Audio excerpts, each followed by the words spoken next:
সন্ধ্যা মালতী coffee হাউজে আসলাম একটু BDR camp সংলগ্ন নেত্রকোনা।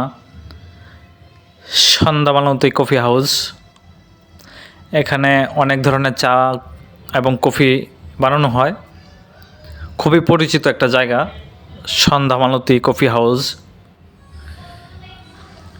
সন্ধ্যা মালতী কফি হাউসে আসতে পারেন। নিরিবিলি পরিবেশ, ভালো চা কফি, খাইতে বেশ মজা।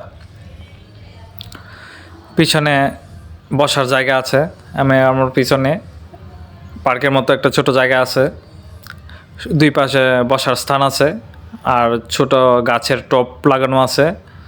সুন্দর পরিপাটি সুন্দর জায়গা। গ্রুপ অনুযায়ী আবার বসা যায় এখানে, চেয়ার টেবিল গ্রুপ অনুযায়ী বসা যায়। সুন্দর সবুজ। এখানে আমার ভাই বসে আছে কফি খাওয়ার জন্য। এখানে একটা ছোট পুকুরের মতো করা আছে, দুই পাশে গাছ লাগানো, বসার জায়গাও আছে পাড়ে, পুকুর পাড়ে। এই হলো সুন্দর পরিবেশ।